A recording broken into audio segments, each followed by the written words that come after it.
hadis-hadis baginda Rasulullah sallallahu alaihi wasallam.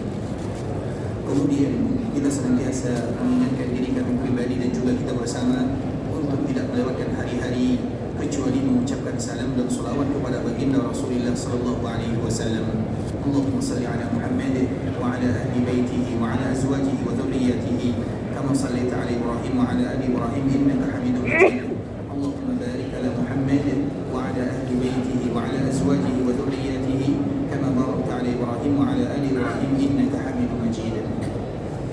Ikhwatul Islam, saudara muslimin, para tetamu Allah rahimani wa rahimakumullah, kita akan kembali sambung pembahasan kita sebelumnya masih berkaitan dengan ibadah yang mulia, rukun Islam yang kelima, salah satu ibadah yang terbaik, memiliki keutamaan yang luar biasa, dan di antara salah satu harapan dan tujuannya agar Allah Subhanahu wa taala ampunkan dosa kita dan dosa orang-orang yang kita cintai. Allah Subhanahu wa taala sebutkan dalam Al-Qur'an dalam ayat yang mungkin masyhur bagi kita bersama, wa atimul hajj wal umrata lillah. Sempurnakanlah ibadah haji dan sempurnakanlah ibadah umrah untuk Allah Subhanahu wa taala. Dalam ayat ini ikhwatul Islam ada beberapa hukum yang disebutkan oleh Allah Subhanahu wa taala. Yang pertama, Allah Subhanahu wa taala sebutkan wa atimul hajj wal umrata lillah, wa atimmu, sempurnakanlah. Ibadah haji dan ibadah umrah ini tak sama dengan ibadah yang lain. Maknanya ikhwatul Islam, ketika kita sudah mulai melaksanakan ibadah, maka wajib bagi kita untuk menyelesaikannya. Tak sama dengan ibadah yang lain. Contoh misalnya, ketika kita masuk ke dalam Masjid Nabawi, tiba-tiba dikala kita sholat 1 rakaat atau 2 rakaat, perut kita sakit, atau misalnya ada hajat yang penting, boleh tak kita membatalkan ibadah salat? Boleh atau boleh? Boleh. Dan ketika kita batalkan ibadah salat, apakah kena denda atau tidak? Jawabannya tidak. Dendanya hanya mengganti sahaja. Begitu juga dengan ibadah puasa. Dikala kita berpuasa, tiba-tiba kita nak safar atau sakit atau uzur syar'i, maka sila tak ada salahnya kalau kita batalkan ibadah puasa kemudian ganti di waktu yang lain. Begitulah semua ibadah yang lain. Ibadah kalau sekiranya kita batalkan karena uzur syar'i, maka tidak kena denda. Tapi tidak berlaku untuk ibadah haji dan ibadah umrah. Kalau ibadah haji dan ibadah umrah ikhwatul Islam, kalau kita sudah masuk, wajib kita sempurnakan. Kalau kita tidak sempurnakan, maka disitulah kita kena denda, atau yang kita kenal dengan kafarat, atau yang kita kenal dengan dam. Maka itulah makna daripada firman Allah Subhanahu wa taala, wa atimmu, sempurnakanlah. Maknanya jangan kalian keluar dari ibadah ini kecuali setelah kalian selesai dan sempurna. Bahkan kalau sekiranya ada sebahagian kaum muslimin, mereka melakukan ibadah haji dan mereka melakukan pelanggaran yang tak boleh dimaafkan, maka mereka tetap wajib menyempurnakan ibadahnya. Kita ulang lagi ikhwatul Islam, kalau sekiranya ada di antara kaum muslimin yang melakukan ibadah haji dan umrah, kemudian mereka melakukan larangan yang membuat ibadah mereka rusak, tidak diterima, maka mereka tak boleh keluar begitu saja. Mesti mereka selesaikan walau ibadahnya tak diterima. Contoh misalnya, ada orang melaksanakan ibadah haji atau umrah, kemudian tiba-tiba ia antara tak tahu, lupa apalah namanya, kemudian ia melakukan salah satu larangannya. Dan di antara larangan haji dan umrah, contoh misalnya mendatangi keluarga, contoh misalnya, kemudian dikala dia melakukan ini ikhwatul Islam, maka ibadahnya rusak. Ibadahnya bukan tidak sempurna, tidak sah. Bahkan dia kena denda. Mesti dia menyembelih 1 ekor onta, bukan kambing. 1 ekor onta. Ibadah haji dan tak sah, tapi mesti dia sempurnakan ibadahnya dan mesti dia ulang lagi. Faham sampai di sini? Itulah makna daripada wa atimul hajj wal umrata lillah, sempurnakan ibadah haji dan umrah untuk Allah Azza wa Jalla. Maknanya jangan kalian keluar dari ibadah ini kecuali sampai selesai. Itu maknanya lain dari ibadah yang lain. Kemudian Allah Subhanahu wa taala sebutkan wa atimul hajj, sempurnakan ibadah haji.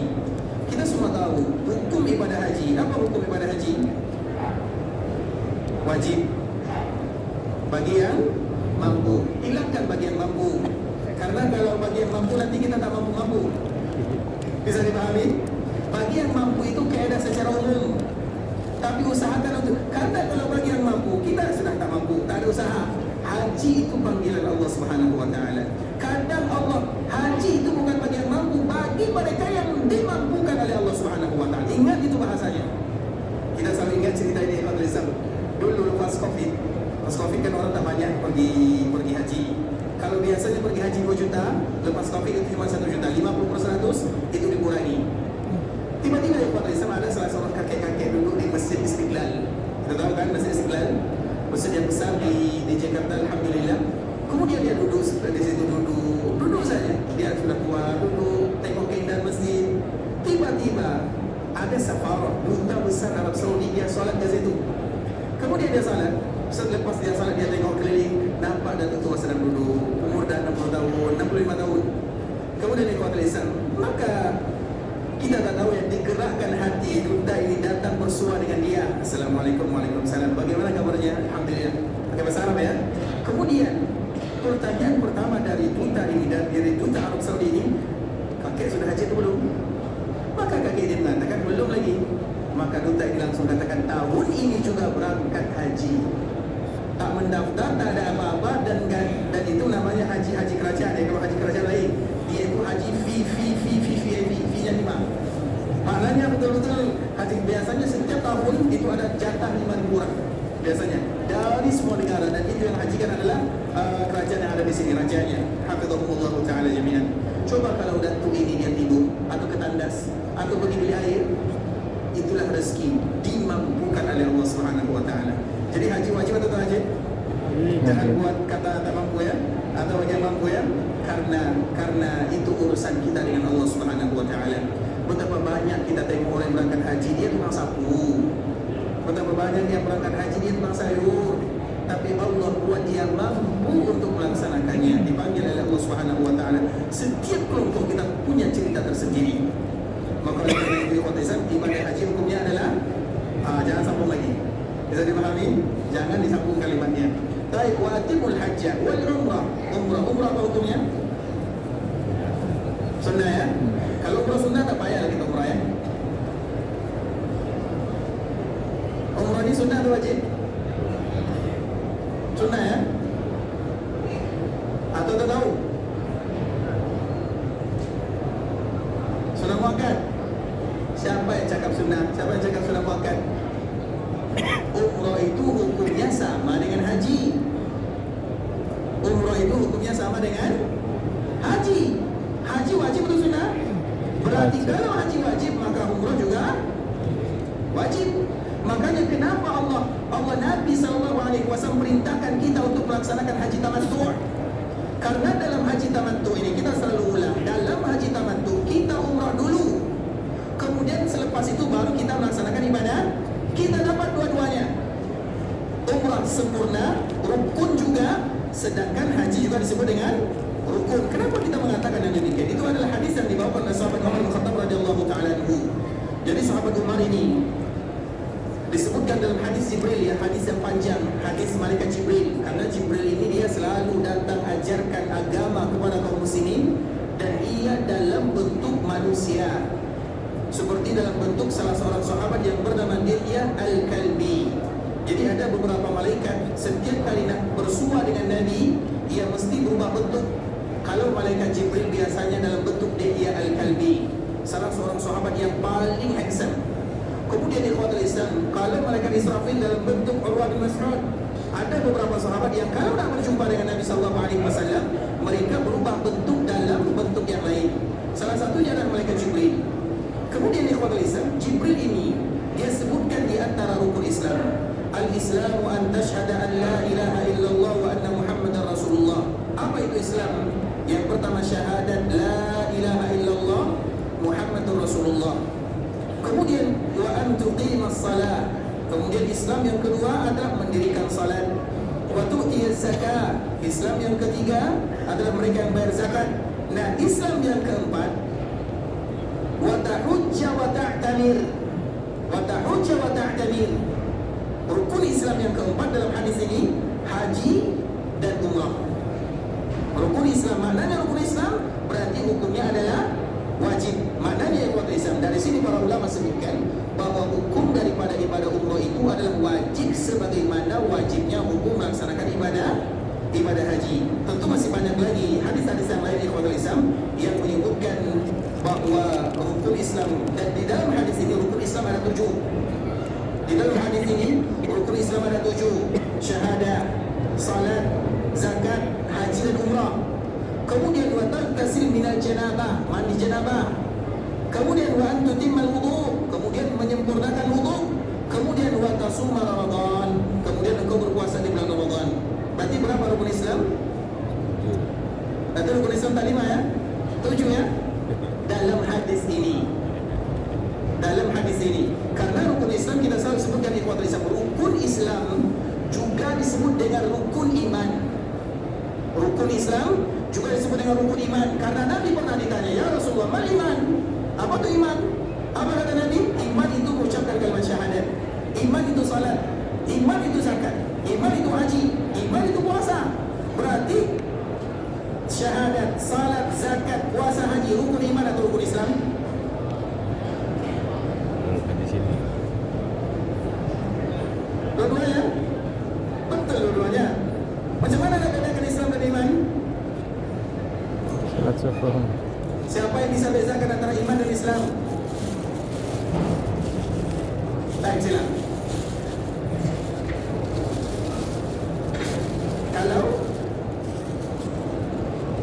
Kalau disebutkan dua-duanya dalam satu kalimat, maknanya sama apa maknanya? Maknanya berbeza apa bezanya? Kalau Islam menyerahkan diri kepada Allah, kalau iman menyerahkan diri kepada Rasulullah. Yang mana betul?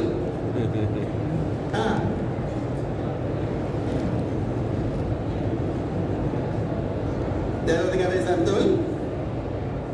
Tak yakin kan? Allah ma'alam. Jawabannya betul yakin. Boleh kita bagi kepada yang lain ya. Tanya silakan.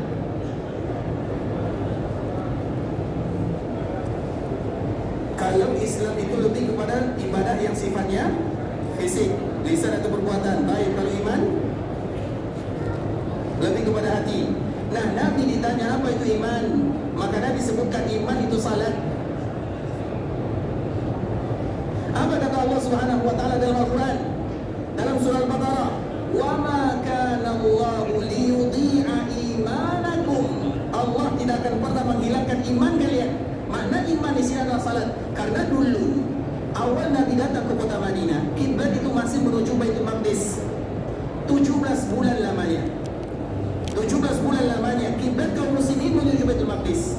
Kemudian turun ayat, "Qad nara taqalluba wajhika fis sama' falanuwalliyannaka qiblatan tardaha."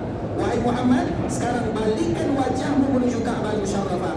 Setelah 17 bulan ini, Ka'bah baru menjadi kiblat kaum muslimin. Ketika Ka'bah menjadi kiblat kaum muslimin, para sahabat bertanya kepada Nabi, "Ya Rasulullah, macam mana dengan sahabat-sahabat yang sudah meninggal? Mereka belum dapatkan salat menuju kiblat, menuju Ka'bah Musyarrafah. Mereka kiblat, mereka masih Baitul Maqdis." Apa jawaban Allah? "Wa ma kana Allahu liyudhi'a imanakum." Allah tidak akan sia-siakan salat kalian. Allah sebutkan salat itu iman. Salat itu benda hati atau zahir? Jadi yang mana betul? Aku lawan dulu lah. Aku betul lah. Tak bisa jawab lagi. Tak silakan. Islam itu asyhadu an la ilaha illallah. Berarti iman bukan asyhadu an la ilaha illallah.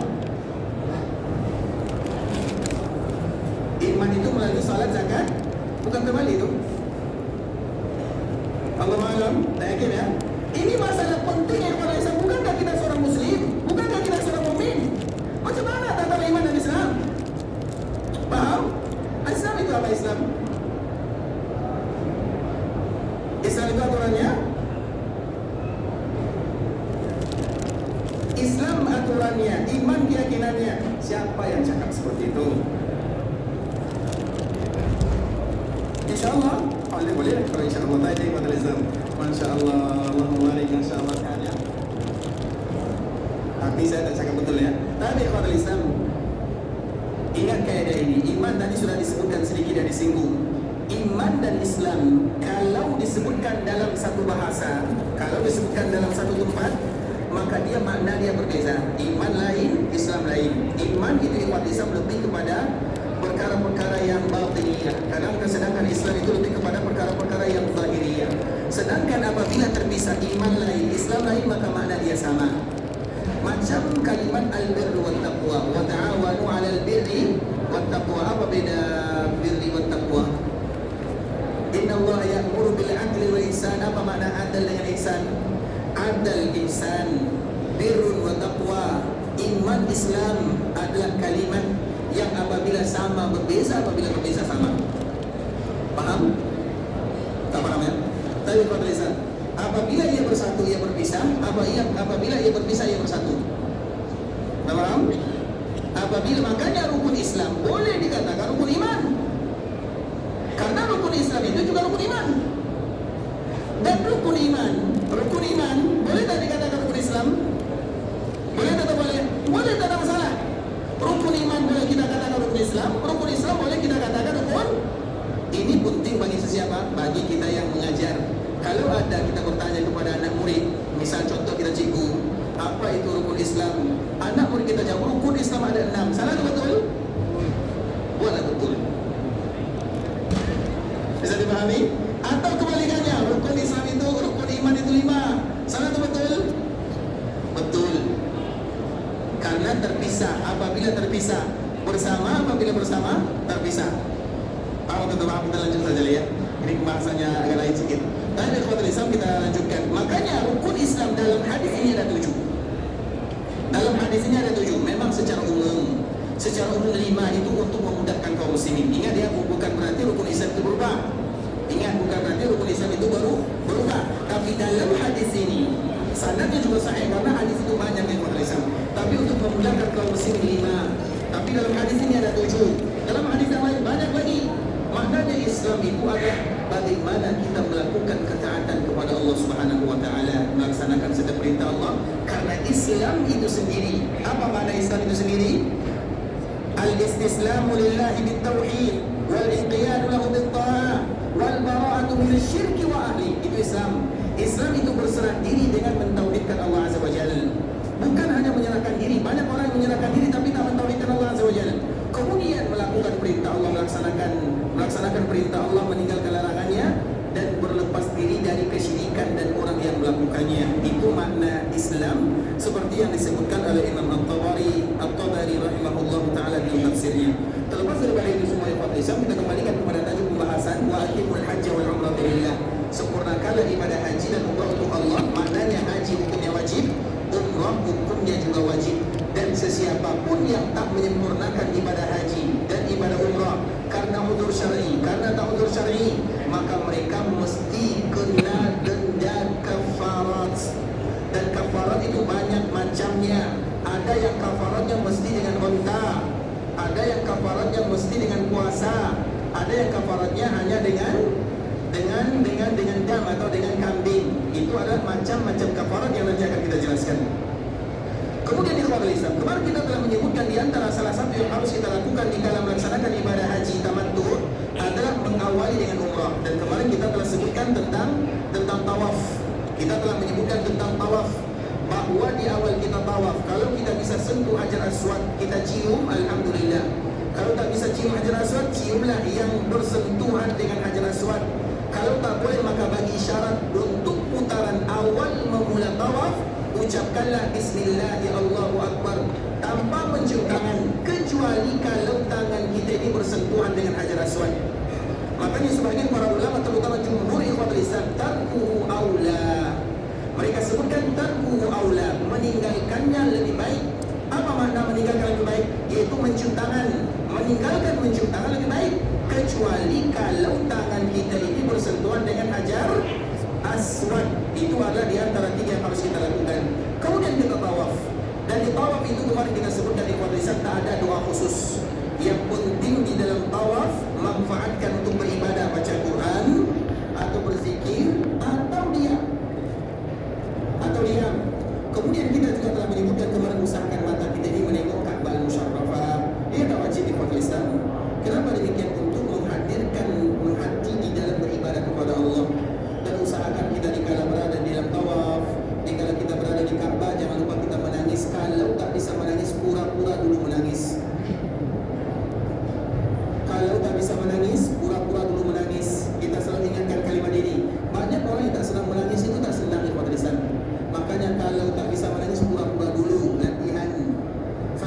tabaku fatabaku. Nabi bagi tahu, kalau kalian baca Quran menangis, kalau kalian tak menangis, pura-pura dulu menangis untuk melembutkan hati.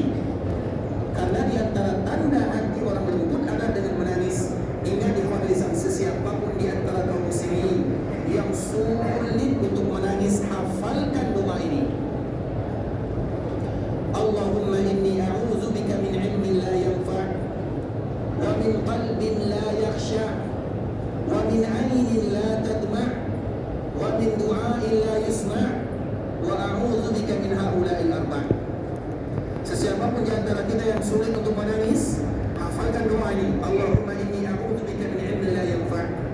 Ya Allah, aku berlindung dari ilmu yang tak bermanfaat. Wa min qalbin la yakhsha'. Aku berlindung dari hati yang tak mau khusyuk beribadah. Wa min 'ainin la tadma'. Aku berlindung darimu dari mata yang tak mau menangis. Wa min du'ain la yusma'. Aku berlindung dari doa yang tak didengarkan.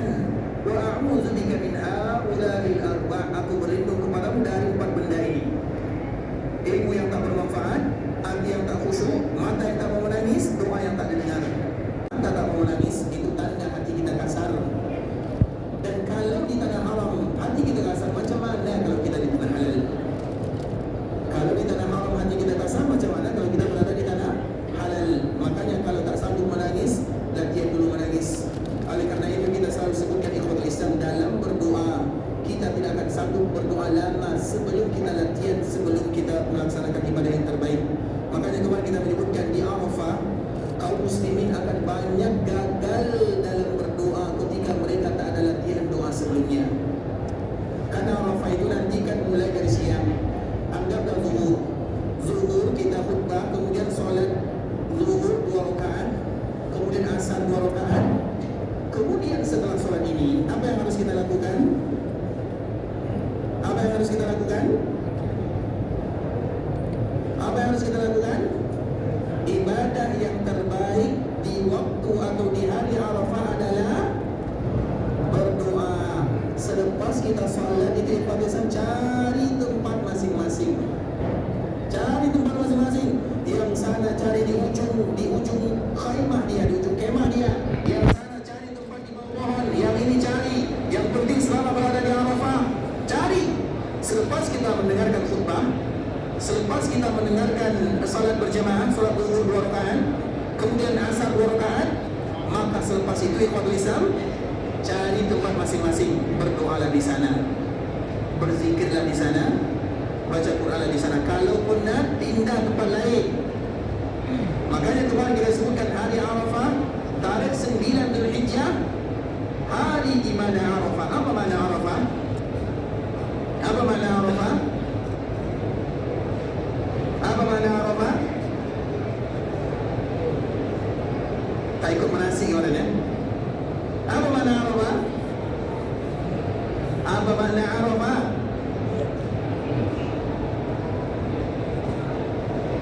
Apa makna Arafah?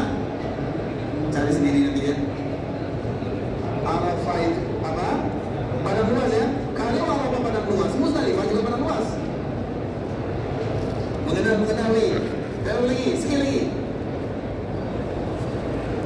Arafah itu apa? Mengenal, berdoa. Arafah itu pada sama Arafah mengakui semua kesalahan yang kita buat. Arafah itu mengakui semua dosa yang kita buat dan mengakui semua nikmat yang kita dapat. Faham? Nah, kemarin kan kita telah menyebutkan ikhwatul Islam, berdoa. Kalau kita tak belajar berdoa sekarang, maka kita akan gagal di Arafah. Arafah itu finalnya. Faham? Kalau tak ada mukadimah awal, kau tak terlatih berdoa, macam orang main sepak bola tak ada latihan, apa yang terjadi? 1 menit langsung masuk hospital kan? Kalau dia tak ada latihan, semua kita perlu latihan di ikhwatul Islam. Macam orang yang meninggal dalam keadaan mengucapkan kalimat la ilaha illallah. Kenapa seseorang bisa meninggal dalam keadaan mengucapkan kalimat la ilaha illallah? Bukan berarti kalimat itu datang tiba-tiba, tak. Dihafal pun 100 kali tak akan bisa, kecuali kalau ia biasakan. Seperti itu juga jika berada di Arafah. Kalau ia tak biasakan berdoa, maka ia akan gagal berdoa. Makanya kita sebutkan sebelum Arafah kita latihan berdoa, latihan menangis, latihan dulu. Latihan berdoa hari ini 15 menit. Coba tengok jam, tak ada masalah. Esok 20 menit. Esok lagi 20 menit. Coba latihan 40 menit. Latihan. Kalau kita sampai berdoa 1 jam, maka bersyukurlah kepada Allah Subhanahu wa taala. Dan itu benda yang tak ringan ikhwan Islam. Siapa di antara kita bisa berdoa 1 jam? Sulit. Kalau kita tak latihan. Dan berdoa itu ikhwan Islam. Kalau tujuan kita di sini semuanya adalah untuk berdoa, berdoa itu yang terpenting, yang lebih penting daripada doa adalah cara kita memuji zat yang akan mengabulkan doa. Paham sampai di sini? Yang lebih penting daripada berdoa adalah bagaimana kita memuji zat yang maha mengabulkan doa. Karena sesiapapun yang pandai memuji itu kan zikir. Sesiapapun yang pandai memuji Allah, maka Allah akan bagi lebih daripada apa yang dia minta. Maka berbeza antara zikir dengan doa. Orang yang berdoa, mereka berdoa di kala mereka nak dikabulkan hajatnya. Orang yang berzikir, selalu mereka berzikir bila-bila, pagi, petang, siang, malam. Makanya orang yang pandai berzikir, Allah akan bagi kepadanya di atas apa yang ia minta. Karena ia selalu berzikir kepada Allah. Dan di antara salah satu manfaat berzikir, Allah akan kabulkan doa, salah satu manfaatnya. Dan Allah akan bagi lebih daripada apa yang kita minta. Kita selalu ingatkan cerita Ibnu Lisan. Ada sebagian para ulama sebutkan cerita ini kurang kuat, tapi bisa mengambil manfaat untuk kita bersama. Itu cerita tentang Imam Ahmad rahimahullah ta'ala. Imam Ahmad ini muridnya Imam Syafi'i. Imam Ahmad ini lahir pada tahun 164 Hijriah, meninggal pada tahun 241 Hijriah. Sedangkan guru dia Imam Syafi'i lahir pada tahun 150 Hijriah. Tahun 150 Hijriah ini tahun wafatnya Imam Abu Hanifah. Tahun wafat itu juga, yang lain sebutkan hari itu juga wafat Imam Abu Hanifah, lahir Imam Syafi'i. Dan wafat Imam Syafi'i pada tahun 204 Hijriah, lahir pula Imam Muslim pada hari itu juga, atau pada tahun itu juga. Karena tidak akan pernah ada zaman kecuali Allah utus para ulama di sana. Salah satunya adalah ulama mazhab yang kita kenal. Dan salah satu ulama mazhab adalah Imam Ahmad, Imam Syafi'i dan Imam Ahmad. Mereka itu antara guru, murid dan guru. Tadi khotbah Islam, salah satunya cerita tentang Imam Ahmad yang tinggal di Kufah. Jadi suatu hari Imam Ahmad ini dia tak tahu, dia mesti keluar dari kampung halamannya. Dia tak tahu kenapa dia keluar. Kan ada kadang-kadang saya nak makan macam apa namanya, contoh misalnya saya nak makan hari ini nak makan kambing contohnya. Kita tak tahu kenapa kita nak makan kambing. Nah begitu juga dengan Imam Ahmad, saya nak keluar, dia tak tahu apa alasannya keluar. Dia tak tahu. Kemudian keluar jauh. Kemudian sampailah dia di suatu tempat di petang hari maghrib. Ketika sampai maghrib hari, di maghrib, orang tak kenal dengan Imam Ahmad, orang tahu nama Imam Ahmad. Kita tak kenal dengan Imam Syafi'i, tapi kita tahu Imam Syafi'i. Bisa dipahami? Kita kenal dengan Imam Malik, tapi kita tak tahu muka Imam Malik. Karena zaman dulu belum ada Instagram kan, foto juga belum ada, jadi kita tak kenal. Kita tahu namanya, tapi kita tak tahu orangnya. Imam Syafi'i masyhur terkenal, tapi orang tak banyak yang tak tahu itu adalah Syafi'i. Imam Ahmad terkenal masyhur, tapi banyak orang yang tak tahu mukanya. Jadi ketika dia pergi ke tempat tersebut, orang tak ada satu pun yang kenal, dan Imam Ahmad juga tak memperkenalkan diri, karena dia nak keluar. Kemudian sampai di masjid, dia sholat maghrib di situ. Kemudian dia tak tahu apa yang dia buat. Tunggu sampai Isya. Sampai Isya dia sholat Isya. Selepas Isya, tempat sudah malam, tak mungkin dia, hotel tak ada, tempat tidur tak ada. Jadi dia nak berniat tidur di masjid. Ketika tidur di masjid atau duduk di masjid, maka datanglah petugas masjid. Dia usir Imam Ahmad, tak boleh tidur kat sini. Kemudian Imam Ahmad pergi keluar masjid. Tak boleh di dalam, tak boleh di luar. Di luar pun tak boleh, kata penjaga masjid ini. Imam Ahmad mengatakan, saya ini sedang musafir, tak ada tempat untuk menginap, saya hanya numpang di malam ini sahaja di luar masjid. Tapi orang yang mengatakan tak boleh, mesti kamu pergi. Tiba-tiba ada tetangga masjid yang mendengarkan perdebatan antara Imam Ahmad dengan pengurus masjid. Kemudian dia kasihan dengan Imam Ahmad. Dia pun keluar, dia mengatakan, wahai fulan, tidurlah di rumah saya. Tidurlah kamu di rumah ini, malam ini. Kemudian alhamdulillah Imam Ahmad diberikan kemudahan oleh Allah Azza wa Jalla. Dia pun masuk ke rumah orang tersebut, kerjanya khabbas. Khabbas itu yang kata tukang roti lah, tukang roti. Kemudian silakan Imam Ahmad untuk istirahat. Dia kembali melanjutkan pekerjaannya untuk berniaga keesokan harinya. Nah kemudian Imam Ahmad kaget, terkejut. Ternyata khutbah ini selalu astagfirullah, subhanallah, alhamdulillah, Allahu akbar, zikir yang tadi kita sebutkan. Kemudian Imam Ahmad ini tak bisa tidur sampai ia ingin bertanya kepada orang ini, karena dia dengar orang ini selalu berzikir kepada Allah. Subhanallah, alhamdulillah, alhamdulillah, Allahu akbar, Allahumma salli wa sallim ala nabiyyina Muhammad, zikir. Kemudian ikhwatul Islam, Imam Ahmad memberanikan dirinya bertanya, wahai fulan, kalau kau izinkan saya nak bertanya. Maka orang yang mengatakan sila, tak ada masalah. Maka Imam Ahmad mengatakan, hal qatafta samarati tasbihika wa istighfarik. Apakah engkau ada mendapatkan hasil buah daripada istighfar, tasbih dan zikir ini? Maknanya ketika engkau selalu berzikir, apa hasil daripada zikir ini? Tentu Imam Ahmad nak bertanya, apa manfaat daripada zikir yang kau baca selalu? Engkau tak pernah berhenti lisannya berzikir kepada Allah Azza wa Jalla. Maka orang ini tersenyum sambil mengatakan, tidaklah aku berdoa kepada Allah kecuali semua doa yang aku panjatkan dikabulkan oleh Allah Subhanahu wa taala. Tidaklah aku meminta kepada Allah kecuali Allah ijabah semua doa dan permintaan. Kecuali satu. Ada satu doa yang belum lagi Allah kabulkan.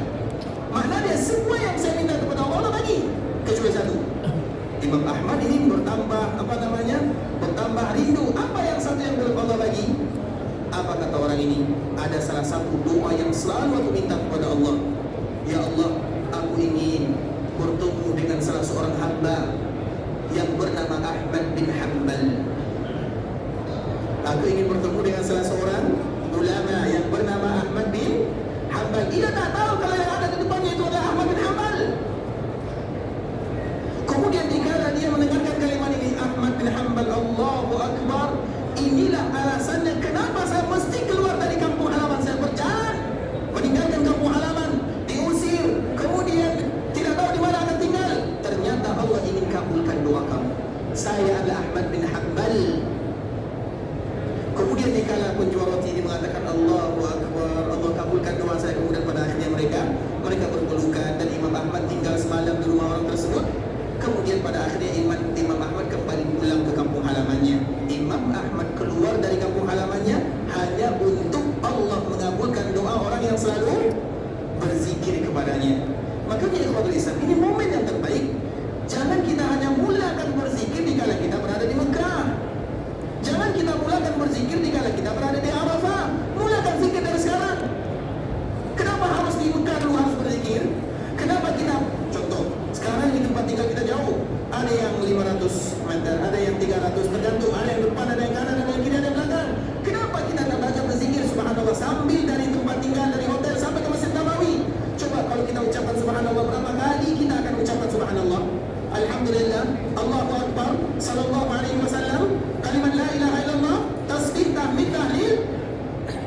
Supaya apa ya? Supaya nanti ketika datang hari melaksanakan ibadah yang terbaik, doa kita dikabulkan oleh Allah Subhanahu wa taala.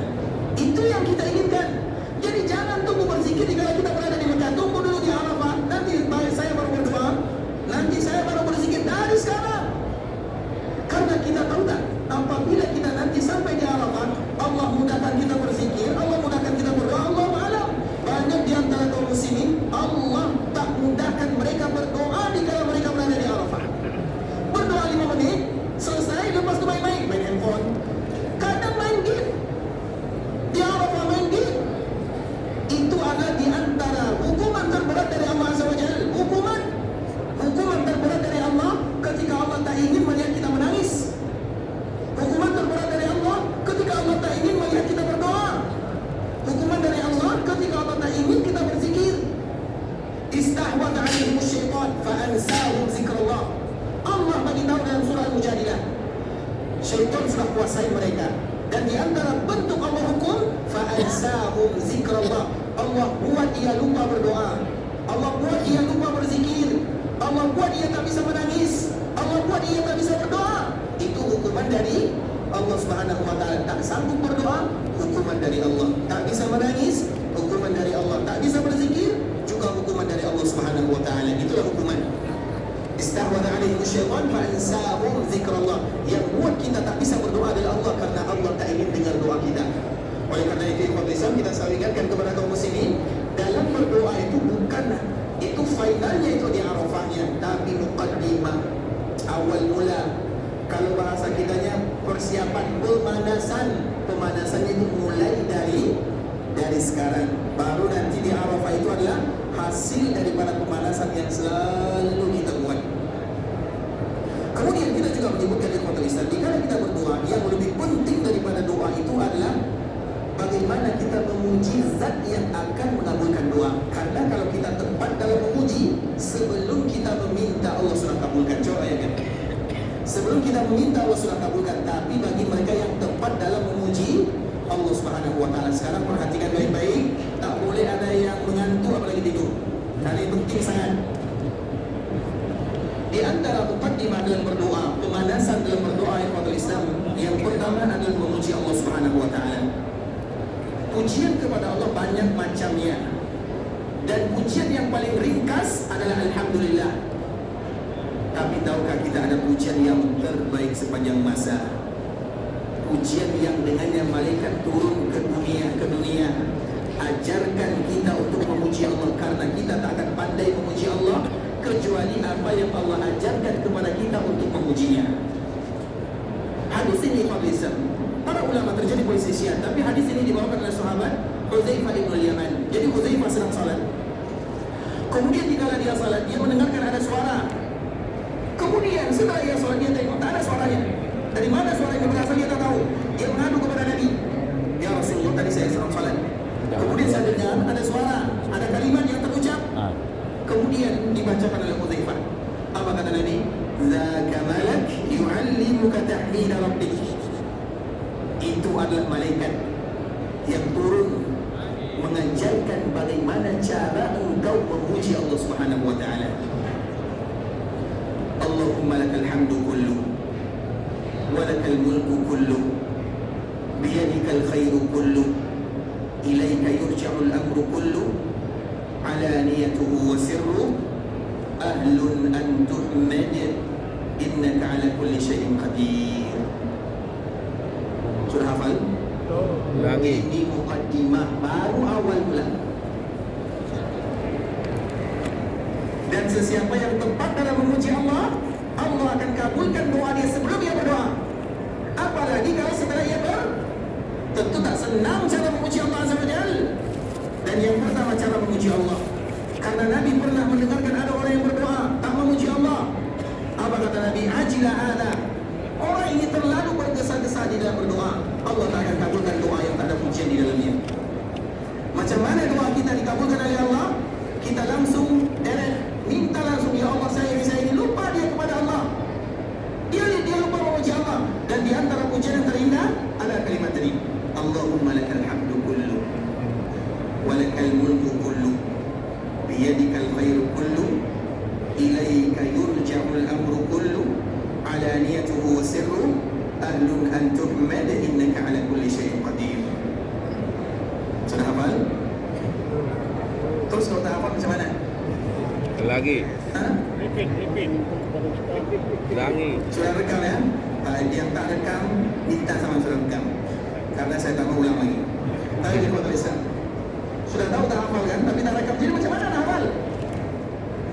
Allahumma lakal hamdu kullu, Allahumma lakal hamdu kullu wa lakal mulku kullu biyadikal khairu kullu ilaika yurja'ul amru kullu alaniyatuhu wa sirru ahlun an tuhmad innaka ala kulli syai'in qadir.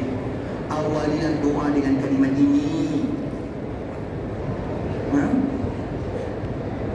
Maksudnya carilah sendiri. Baik ya?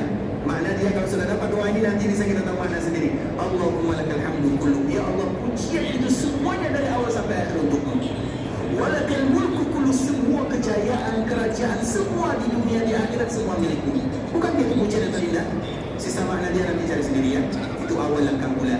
Kemudian yang kedua, ikhwatul Islam, di antara kita memuji Allah dalam berdoa, sebelum kita berdoa, ini berselawat kepada Rasulullah SAW dengan selawat yang terindah.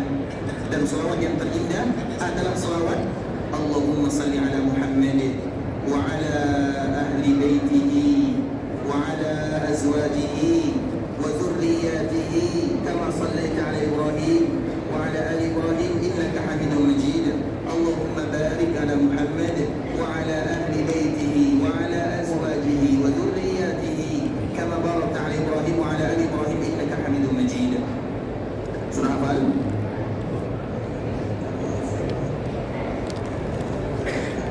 Belum juga hafal ya? Ini soal tak hafal, bahaya ini penulisan. Selawat. Tapi penulisan. Kemudian apa lagi yang kita buat? Kemudian ikhwatul Islam, sebelum kita berdoa, setelah kita memuji Allah, setelah kita bersalawat kepada Rasulullah SAW, maka bertasbihlah 10 kali, bertakbirlah 10 kali, takbirlah 10 kali, seperti pesan Nabi kepada Ummu Salamah. Kemudian apa kata Rasulullah? Sali tu'ta, minta Allah akan kabulkan doamu. Tapi diawali dengan Subhanallah 10 kali, Alhamdulillah 10 kali, Allahu Akbar 10 kali. Ini tak terlalu sulit dah, senang. Kemudian, jadi kita belajar memuji Allah dulu. Kemudian ikhwatul Islam, dibawakan oleh sahabat Sa'id bin Jubair radhiyallahu ta'ala anhu, siapapun yang ingin doanya dikabulkan oleh Allah Subhanahu wa taala, maka awalilah doa dia dengan ayat ini. Qulillahumma fatiras samawati wal ard, alimal ghaibi wasyahadah, anta tahkumu baina ibadika fima kanu fihi yakhtalifun. Sudah hafal? Sesiapa pun yang ingin doanya dijabah oleh Allah Azza wa Jalla, maka awali dengan doa dengan ayat ini. Sudah hafal atau belum? Qulillahumma fatiras samawati wal ard. Nanti kalau tak hafal, cari dalam surah Zumar ayat 46. Surah Zumar ayat 46. Qulillahumma fatiras samawati wal ardi alimal ghaibi wasyahadah anta tahkumu baina ibadika fima kanu fihi yakhtalifun. Baik. Kemudian ada namanya awal mukadimah ini lagi penting. Nabi SAW pernah sebutkan dikala ada salah seorang sahabat yang mengucapkan doa ini atau kalimat ini, apa kata Nabi? Laqad sa'ala Allah bismihil a'zam alladhi idza du'iya bihi ajab wa idza su'ila bihi a'ta. Orang ini, sahabat ini, ia telah meminta kepada Allah dengan nama yang paling agung, yang paling Allah cinta. Dan sesiapapun yang mulakan doanya dengan kalimat ini, alladzi idza du'iya bihi ajab, sesiapapun yang berdoa pasti Allah jawab. Wa idza su'ilat bihi, dan sesiapapun yang meminta kemudian diawali permintaannya dengan kalimat ini, apa Allah pasti akan bagi apa yang dia minta. Tentu semua kita ada seperti itu ikhwatul Islam. Makanya setiap satu doa baca kalimat ini.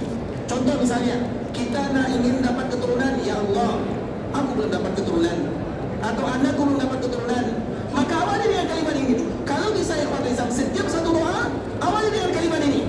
Sehingga kalau kita melakukan seperti ini ikhwatul Islam, maka kita akan bisa berdoa kepada Allah 1 jam, 2 jam. Karena yang terbanyak itu bukan doanya, tapi pujiannya. Kalau lebih banyak pujiannya, maka itu tanda Allah akan bagi lebih daripada apa yang dia minta. Ini, perhatikan baik-baik. Allahumma inni as'aluka bi'anni ushiduka bi'annaka antallahu la ilaha illa ant al-ahadus samadul ladzi lam yalid wa lam yulad wa lam yakul lahu kufuwan ahad. Sahabat ini baca kalimat ini, Nabi dengar. Setelah orang ini ucapkan bahasa tadi, maka Nabi sebutkan laqad sa'ala Allah bismillah. Orang ini telah meminta kepada Allah dengan nama yang terbaik, yang paling Allah suka. Alladzi idza du'iya bihi ajab wa idza su'ila bihi ata. Sesiapapun seorang muslim yang berdoa diawali dengan kalimat ini, mesti Allah kabulkan dan Allah bagi apa yang dia minta. Sudah hafal? Allahumma inni as'aluka bi anni ushiduka bi'annaka antallahu la ilaha illa ant al-ahadus samadul ladzi lam yalid wa lam yulad wa lam yakul lahu kufuwan ahad. Ini bukan hanya di Arafah ikhwatul Islam. Ini setiap hari kita berdoa kepada Allah. Hafalkan doa ini, hafalkan kalimat ini. Kemudian baru meminta kepada Allah Azza wa Jalla. Allahumma inni as'aluka bi anni ushiduka bi annaka antallahu la ilaha illa ant al-ahadus samadul ladzi lam yalid wa lam yulad wa lam yakul lahu kufuwan ahad. Sudah berapa tuh kita ajarkan? 1, 1, 2, 3, 4 dan 5. Baik, tambah lagi. Baik. Kemudian ikhwatul Islam, dalam bahasa yang lain, Ismullahil Azam, Nabi SAW juga sebutkan, sesiapapun yang mengawali doa dengan kalimat ini, Allahumma inni as'aluka bi anna lakal hamdu la ilaha illa ant al-mannan badi'us samawati wal ard ya dzal jalali wal ikram ya hayyu ya qayyum. Sesiapapun yang awali dan doanya dengan kalimat ini, pasti Allah kabulkan doa dan permintaannya. Sudah berapa? Sudah 6, tambah lagi. Esok lagi dalam banyak-banyak ni. Apa guna banyak-banyak kalau tak hafal? Bukan cukup kita tambah lagi, tapi esok kita sambung. Karena kita akan bertarung di tempat yang terbaik. Jadi musuh kita itu bukan orang lain. Musuh kita itu diri sendiri. Musuh kita di Arafah, handphone. Makanya nanti kalau yang ada handphone, matikan handphonenya, matikan. Petang jam 6 baru hidupkan lagi. Karena tak dia main game kan, main WhatsApp, apalagi main guys. Kami sedang berada di Arafah. Itu yang buat teruk ikhwatul Islam. Matikan, fokus berdoa, baca Quran, berzikir, dan setiap kali berdoa awali dengan kalimat yang tadi kita ajarkan. Baik. Begitu juga ikhwatul Islam, dikala kita berdoa kepada Allah, awalilah dengan Sayyidul Istighfar. Dan ini semua mungkin sering kita dengarkan, Sayyid al-Istighfar, pemimpin daripada segala istighfar. Namanya Sayyid, macam Nabi SAW, Sayyid al-Anbiya wal-Mursalin, pemimpin segala Nabi dan segala Rasul. Macam itu juga Sayyidul Istighfar. Maknanya kalau seorang telah mengucapkan kalimat ini, maka ia telah mengawali doa dengan kalimat yang paling Allah suka. Allahumma anta rabbi la ilaha illa anta khalaqtani wa ana 'abduka wa ana 'ala 'abdika wa ana 'ala ahdika wa wa'dika mastata'tu a'udzu bika min syarri ma sana'tu. Coba tengok, a'udzu bika min syarri ma sana'tu. Ya Allah, aku berlindung kepadamu dari keburukan yang aku buat. Yang berbuat buruk itu bukan orang lain. Yang berbuat buruk itu adalah diri sendiri. Yang berbuat buruk itu, yang jahat itu bukan orang lain. Yang jahat itu diri sendiri. Makanya kita berlindung kepada Allah dari kejahatan diri sendiri. A'udzubika min syarri ma sana'tu. Kemudian a'udzu laka bi ni'matika 'alayya. Ingat, ini juga kaedah dalam berdoa. Ingat, a'udzu laka bi ni'matika 'alayya. Ya Allah, aku akui semua nikmat yang Kau bagi. Maka di dalam kita berdoa sebutkan nikmat Allah mulai dari kita mukallaf, mulai dari umur 15 tahun. Ya Allah, dulu aku di kampung. Sebutkan semuanya sampai kita akan melaksanakan ibadah haji. Sebutkan semuanya. Kemudian di ujung kita menyebutkan a'udzu laka bi ni'matika 'alayya. Aku akui semua nikmat itu berasal darimu. Pengakuan kepada Allah adalah asas doa dikabulkan. Wa a'udzu bidzambi. Ya Allah, aku berdosa. Dosa itu ikhwan Islam tak boleh bagi tahu kepada orang lain. Seorang hamba akan selalu dimaafkan dosa dan kesalahannya oleh Allah selama ia tak bagi tahu orang lain. Dan selama ia tak tampakkan kepada orang lain, selama itu pula dosanya akan diampunkan oleh Allah Azza wa Jalla. Makanya dikala kita tak tampakkan kepada orang lain, kita sebutkan kepada Allah. Karena sesiapapun yang terbiasa menyebutkan dosa dan kesalahannya di dunia, maka nanti dikala dipanggil oleh Allah di padang mahsyar, ia dengan Allah ditanya satu-satu, wah kamu ini catatannya ada kepada Allah. Kamu buat ini, kamu buat ini, kamu buat ini. Maka ia akan selalu mengatakan, iya ya Allah, aku akui. Karena ia sudah terbiasa mengakui di dunia. Ketika ia sudah terbiasa akui kesalahan di dunia, maka di akhirat ia juga akan akui kesalahannya. Ketika di akhirat Allah diakui kesalahannya, maka apa kata Allah? Wahai fulan, coba tengok di neraka ada tempat duduk, itu tempat dudukmu. Tapi aku ganti dengan tempat duduk yang ada di dalam surga. Kira-kira saudara atau saudara-saudara itu yang sebenarnya ini tempat dudukmu sebenarnya.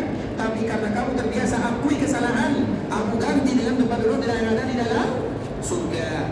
Kalau kita tak terbiasa seperti ini, terbiasa ingkar akan dosa, saya tak pernah buat salah, saya tak pernah berbuat salah, maka nanti ikhwan Islam ditanya oleh Allah, dia juga akan mengatakan kalimat yang sama, saya tak berbuat salah, saya tak berbuat salah.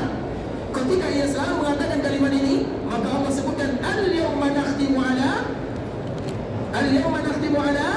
afwahihim wa tukallimuna aydihim wa tashhadu arjuluhum.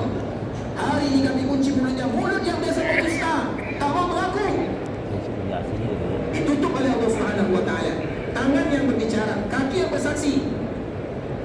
Makanya biasakan kita mengakui kesalahan. Ya Allah, contoh misalnya, dulu kita pernah curi duit orang tua. Contoh, semua kita pernah buat seperti itu kan? Contoh ya, saya juga seperti itu.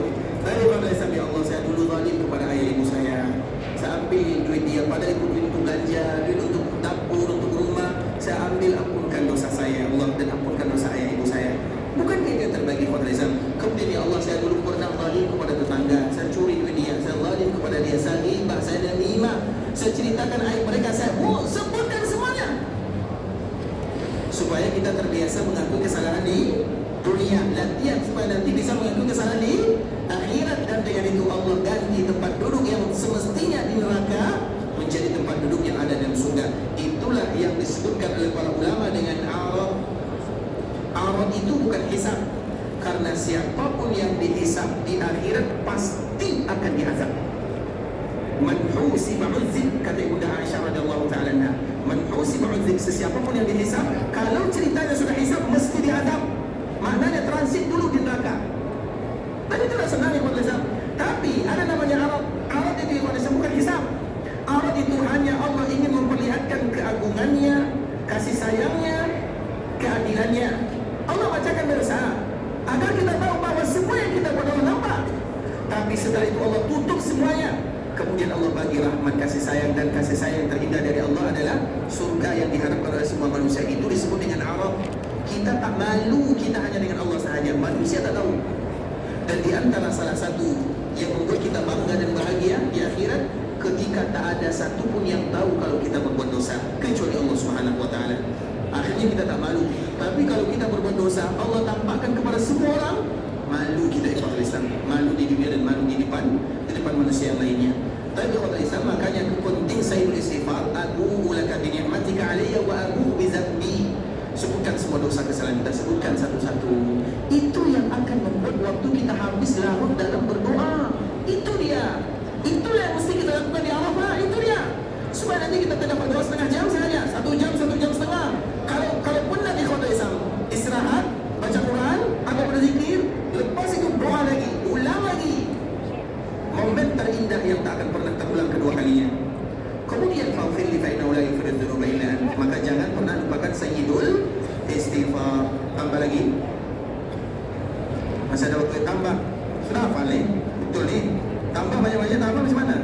Tadi ikhwatul Islam kita tambah lagi. Tambah lagi? Baik. Pernah ikhwatul Islam kita ini kan salah seorang hamba yang tak punya apa-apa. Maknanya kita ini hanya sekedar hamba Allah. Kita punya uang itu dari Allah. Allah yang mudahkan kita dapat uang. Kita punya istri, anak, rumah, kereta, kendaraan, mobil. Itu semua berasal dari Allah Subhanahu wa taala.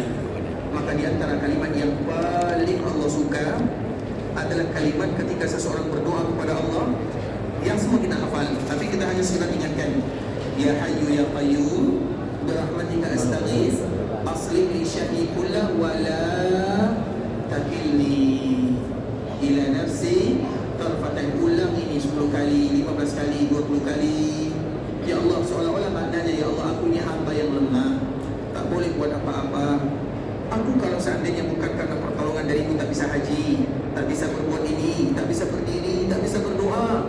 Itu adalah di antara pengakuan. Ada lagi doa yang lain. Doa ini Pak Islam, asal mula doa ini adalah doa ketika Nabi berada dalam kesusahan. Bila kira-kira Nabi paling susah? Di kala di Taif.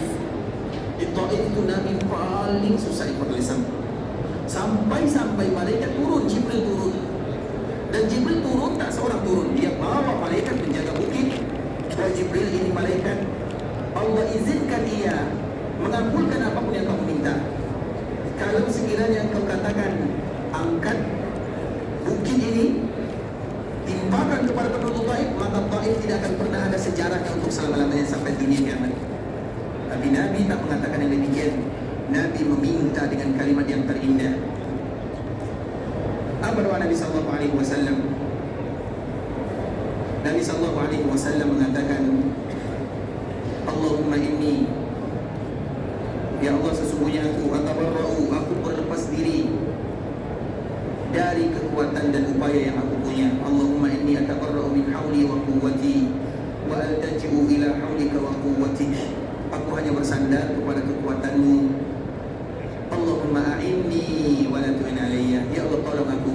Kalau bukan karena pertolonganmu, aku tak bisa buat apa-apa. Allahumma a'inni wa la tu'in alayya wansurni wa la tansur alayya wamkurni wa la tamkur alayya. Allahumma hdini wa yassir li. Kemudian di dalam riwayat yang lain, ikhwatul Islam, Nabi sebutkan, Allahumma inni ashku dha'fa quwwati. Ya Allah, aku mengadu kepadamu akan kelemahan yang ada pada diriku. Ini sama dengan doa yang diucapkan oleh Nabi Yaqub, innama ashku bathi wa huzni ila Allah. Allah ceritakan dalam surah Yusuf, innama ashku, dan ini juga kalimat yang mesti diucapkan, innama ashku bathi wa huzni ila Allah. Aku mengadukan semua permasalahan hidupku kepada Engkau ya Allah. Kemudian Nabi juga mengatakan kalimat yang sama, Allahumma inni ashku dha'fa quwwati.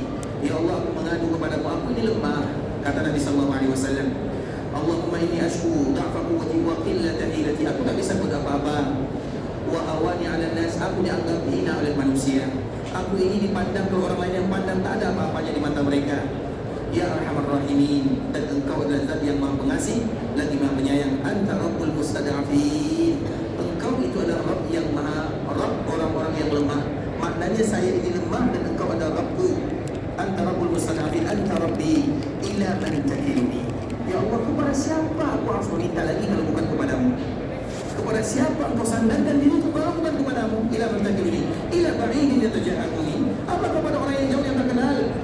Atau ila aduin malakas lamri, atau kepada orang yang benci kepada diriku? Kepada siapa aku akan mengadu? Itu bahasanya. Kepada siapa lagi? Kalau bukan kepadamu. Nah, bahasa ini adalah bahasa yang diucapkan oleh Nabi SAW. Nabi berdoa kepada Allah, maka Allah turunkan malaikat untuk mengabulkan doa Nabi SAW. Kalaupun kita nanti berada di Arafah, bukankah di Arafah itu Allah turun, malaikat turun? Ketika mereka turun di khutbah Islam, kemudian kita mengatakan, Allahumma inni ashku dha'fa quwwati. Aku katakan kelemahanku kepadamu. Aku ini lemah, tak bisa buat apa-apa. Ashku dha'fa quwwati wa qillata hilati wa hawani 'ala an-nas. Ya Rabbal Alamin, Anta Rabbul Mustada'afin. Engkau adalah Rabb orang-orang yang lemah. Aku adalah orang yang lemah. Anta Rabbi ila man takiluni. Ya Allah, kepada siapa aku mengadu kalau bukan kepadamu? Kita ucapkan kalimat-kalimat seperti ini. Inilah kalimat curhat kepada Allah Subhanahu wa taala. Bisa dipahami ya Pak Lisan? Ini kalimat curhat, dan ini belum lagi kita mulakan doa, belum lagi. Ini baru curhat, zikir, kalimat terindah di awal kita memulai doa kepada Allah Subhanahu wa taala. Sudah berapa kita ajarkan itu? Sudah 8 ya? Tambah lagi? Betul, tambah lagi. Coba baca 3 darinya. Ya, yang angkat tangan. Karena tambah, baca dulu 3. Sudah apa 3? Sila.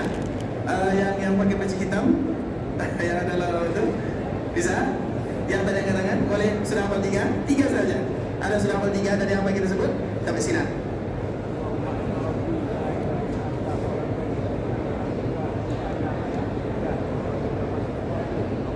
A'udzubika min syarri ma sana'tu. Itu saya tulis istighfar. Baik, 1. Yang kedua,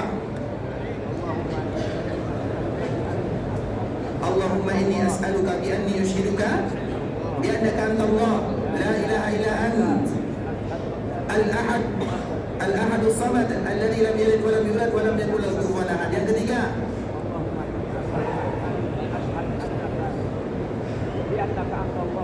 Allahumma inni as'aluka bi annaka anta. Yang lain, Ya Hayyu ya Qayyum bi rahmatika astaghith aslih wala takilni ila nafsi tarfata ain. Masyaallah. Kalau pada begitu ya, masyaallah, bagi masyaallah, barakallahu baik, semoga bermanfaat ya. Maknanya ikhwatul Islam itu adalah muqaddimah dalam berdoa. Cabaran kita melaksanakan ibadah haji ini tak senang ikhwatul Islam. Maka kalau kita hafal kalimat-kalimat mulia ini, kalau kita hafal, maka kita untuk ucapkan kalimat ini sahaja sudah habis masa 10 menit. Kalau kita ucapkan 33 kali, sudah habis masa 30 menit. Tambah lagi berdoa. Itulah yang buat kita akan larut dalam tangisan dan meminta kepada Allah Subhanahu wa taala. Dan kalau kita sudah larut dalam tangisan dan meminta kepada Allah, mereka lah yang berhasil sebelum mereka sempurna dalam melaksanakan ibadah haji. Haji yang sesungguhnya itu adalah bagaimana mereka berdoa, meminta, bermohon, menangis kepada Allah. Itulah haji yang sesungguhnya. sesungguhnya. Haji yang sesungguhnya adalah mereka yang mengakui semua kesalahan dan dosa yang pernah mereka lakukan. Itulah haji sesungguhnya. Haji yang sesungguhnya adalah mereka yang paling banyak berdoa dan menangis kepada Allah Azza wa Jalla. Dan kita selalu mengulang ikhwatul Islam, di antara salah satu nama Makkah itu adalah Makkah, yaitu banyak menangis. Makanya latihan menangis dari sekarang. Semua kaedah seperti itu. Sabar. Macam mana kita nak sabar? Latihan sabar. Makanya kalau tak bisa sabar, latihan sabar. Macam mana kita nak dapatkan akhlak mulia? Akhlak mulia kalau tak bisa, innamal ilmu littahallum, pura-pura dulu berbuat akhlak mulia sampai kita terlatih supaya menjadi berakhlak mulia. Macam mana kita nak dapat ilmu? Innamal ilmu bitta'allum. Sesungguhnya ilmu itu dengan latihan dulu. Macam mana kita nak selalu menangis? Latihan dulu menangis kepada Allah Subhanahu wa taala di tanah haram Madinah. Berdoa kepada Allah Subhanahu wa taala, cari waktu-waktu yang doa dijawab oleh Allah Subhanahu wa taala. Dan kita berharap bermohon kepada Allah Subhanahu wa taala, semoga Allah mudahkan kita bisa mudah untuk menghafal kalimat-kalimat, untuk meminta kepada Allah Subhanahu wa taala, karena itu adalah cabaran kita yang sesungguhnya dalam berdoa. Jadi cabaran kita bukan doa, tapi muqaddimah dalam berdoa dan memuji Allah Azza wa Jalla. Kita selalu menceritakan tentang Nabi sallallahu alaihi wasallam. Nabi sallallahu alaihi wasallam ketika meminta kepada Allah, minta syafaat. Nabi ketika meminta syafaat kepada Allah di akhirat, masih banyak umat Nabi yang berada di dalam neraka. Maka Nabi datang kepada Allah untuk berdoa supaya yang neraka ini dikeluarkan dari neraka, bisa masuk surga. Apa yang Nabi buat? Yang pertama kali dibuat, Nabi tak langsung meminta, Nabi sujud dulu dalam waktu yang lama. Ketika Nabi sujud, Nabi memuji Allah dengan pujian yang paling indah yang tak pernah diajarkan di dunia. Saya bayangkan ikhwatul Islam, Nabi sujud itu bukan sekejap. Nabi sujud itu hampir bisa jadi 1 jam atau lebih daripada 1 jam. Sanggup tak sujud lebih dari 1 jam? Latihan. Kalau tak latihan, nanti banyak bintang-bintang di langit itu nampak kita. Kalau pas sempat angkat kepala, kan bintang-bintang nampak kan? Pening. Kalau tak latihan, tapi kalau latihan senang, setengah jam biasa. Nabi sujud dalam waktu yang lama. Kemudian ikhwatul Islam, baru Allah katakan, ya Muhammad, irfa' rasak, angkat kepalamu. Katakan aku akan dengarkan, minta aku akan kabulkan, berikan syafaat aku akan izinkan. Kapan Allah mengatakan kalimat ini kepada Nabi? Ketika Nabi sujud dan ketika Nabi memuji Allah dengan pujian yang terbaik. Baru Nabi berdoa. Apa doanya? Ummati. Doanya satu saja. Ya Allah umatku. Coba kita tengok. Pujiannya lebih berjam-jam lamanya, tapi doa Nabi hanya karena Allah akan bagi Nabi di atas apa yang dia minta. Itulah gunanya. Kalau kita pandai memuji Allah, Allah akan bagi di atas apa yang kita minta. Allah misalnya kita bagi, Allah bagi aku rezeki, Allah bagi sesuatu yang tak mungkin kita bayangkan. Tapi kalau Islam sampai di sini pembahasan bisa kami jelaskan. Yang benar dari Allah Subhanahu wa taala, yang salah dari diri kami pribadi, kami mohon maaf kalau ada kata-kata yang salah, kalimat yang kurang tepat, bahasa yang kurang bagus, dan kami mohon dimaafkan. Insyaallah esok kita akan kembali sambung pembahasan kita ini. Semoga Allah mudahkan kita mendapatkan yang diterima oleh Allah Subhanahu wa taala. Semoga Allah ampunkan dosa kita bersama. Allah ampunkan dosa orang tua kita. Kalau ada orang tua kita yang masih hidup, ya Allah panjangkan umurnya dalam kesehatan dan ketaatan. Kalau mereka sudah meninggal wafat, kalau mereka sudah meninggal, ampunkan dosanya. Lapangkan perkuburannya, jadikan perkuburan mereka taman di antara taman-taman surga. Kalau ada di antara kami yang sakit, ya Allah bagi kesehatan dan kesembuhan. Kalau ada di antara kami yang susah, berikan kemudahan. Kalau ada di antara kami yang mendapatkan masalah dan musibah, lapangkan masalah dan musibahnya. Kalau sekiranya kami pergi melaksanakan ibadah haji dan umrah, terima amal ibadah kami, kabulkan doa kami, jadikan umrah kami umratan mabrurah, wa sa'yan mashkura, wa dhanban maghfura. Mudahkan kami untuk menyempurnakan ibadah haji, dan jadikan ibadah haji kami adalah haji yang mabrur, wa sa'yan mashkur, wa dhanbun maghfur. Berikan kepada kami keberkahan dalam harta, dalam keluarga, dalam usaha, dalam anak dan keturunan. Berikan kepada kami keikhlasan dalam setiap beramal. Berikan kepada kami kekuatan untuk selalu kuat beribadah kepadamu. Dan berikan kepada kami hadiah. Kalau sekiranya habis jatah kami di dunia, wafatkan kami dalam keadaan husnul khatimah. Sebagaimana kau kumpulkan kami di kota Madinah, maka kumpulkan kami di dalam surga bersama baginda Rasulullah sallallahu alaihi wasallam. Amin amin ya rabbal alamin. Subhanakallahumma bihamdika asyhadu an